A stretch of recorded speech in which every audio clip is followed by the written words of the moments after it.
Wanita datang mengenakan gaun pengantin di sirkuit balap yang dipenuhi keturunan kaya. Saat itu langsung menarik perhatian sang pewaris kekayaan. Tanpa menyadari bahwa lawan mainnya bukan hanya dia, calon pengantin pelarian. Kejadian selanjutnya membuatnya melihat wanita itu dengan penuh perhatian. Aku ingin menantangmu. Cantik, apakah kamu tahu siapa dia? Juara balap jalanan 3 kali berturut-turut. Juara balap jalanan mendapatkan hadiah uang dalam jumlah besar. Kamu yakin ingin menantangnya? Bagaimana? Tidak berani. Nafsu kemenangan pria seketika terpicu. Dia dengan cepat menerima tantangan wanita itu dan meminta seseorang menyiapkan mobil balap profesional untuknya. Namun tak disangka lawan mainnya justru tegas, menolak tawarannya, mengatakan bahwa mobil tua yang dia gunakan sudah cukup. Aku akan menggunakan mobil ini saja.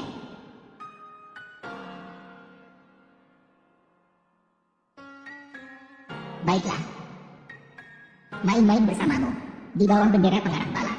Keduanya memulai mesin mereka bersamaan. Wanita itu memulai dengan menyalip di tikungan cepat, membuat sang pewaris kaya terkejut secara tiba-tiba. Tiba-tiba gunung Kyodama dipenuhi dengan deru mobil yang melaju kencang dan lampu mobil yang menyilaukan. Saat semua orang merasa pria itu, saat balapan kecil kali ini tanpa keraguan, mobil tua wanita malah pertama kali mencapai garis finish. Pria itu tiba-tiba kehilangan keangkuhan. Ia turun dari mobil dengan kepala tertunduk, namun tetap menjaga sikap sebagai seorang pria sopan. Meminta wanita untuk menyebutkan taruhan balapan. Ternyata lawan tidak berkata sepatah kata pun, lalu melemparkan bunga dada pengantin pria ke arahnya. Ikutlah dengan pukulan. Menikah. Pria itu seketika menyadari bahwa itulah calon pengantinnya yang ditolak. Objek perjodohan yang ditolak. Dorongan kepentingan semacam ini sangat membuatnya merasa jijik dengan sikap sombongnya. Namun tak disangka wanita itu setelah ditolak malah mendekat perlahan ke arahnya dan menyatakan ingin tetap memiliki martabat di depan saudara-saudaranya. Lebih baik bersedia kalah dalam taruhan. Mengancamku.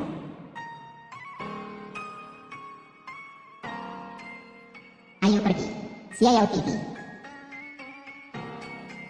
Begitulah keduanya kembali ke rumah.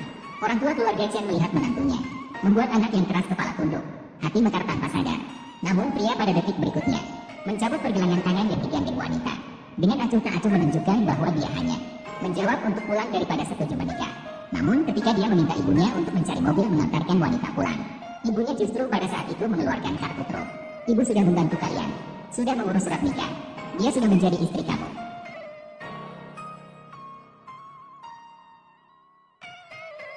Ibu akan pergi tidur. Kalian rawat hubungan kalian dengan baik. Film dan televisi Xiao Studio Xiao. Anak, hal itu sudah 3 tahun berlalu. Kamu tidak bisa selamanya tidak menikah. Bagaimana dengan orang tua ini? Juga untuk kebaikanmu. Ayah, Anda juga tahu. Ayah masih ada urusan yang belum selesai.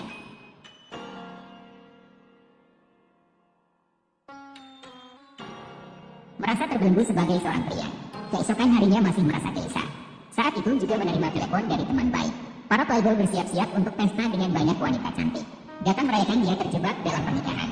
Pria itu melihat dengan ragu kamar mandi tempat istri baru. Setelah teman di telepon tidak mendengar jawaban untuk waktu yang lama, dia bercanda bahwa pasti takut istrinya tidak berani keluar. Hanya pura-pura menikah. Ingin mengikat saya dengan selembar kertas. Tidak ada pintu. Keren sekali, Yani. Aku akan sesuai dengan keinginanmu. Memanggil beberapa wanita cantik. Jangan terlambat ya. Bukan.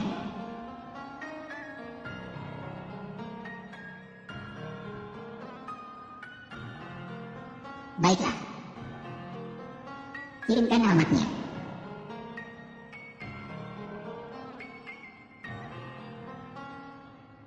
Kapan kamu datang? Sejak kamu bilang pura-pura menikah.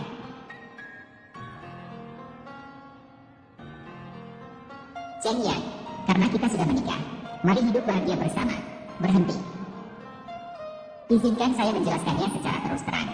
Selain dari segi materi, dengan seorang Nyonya Chen, selain gelar, kamu tidak akan mendapatkan apapun dariku. Tidak bisa mendapatkan apapun.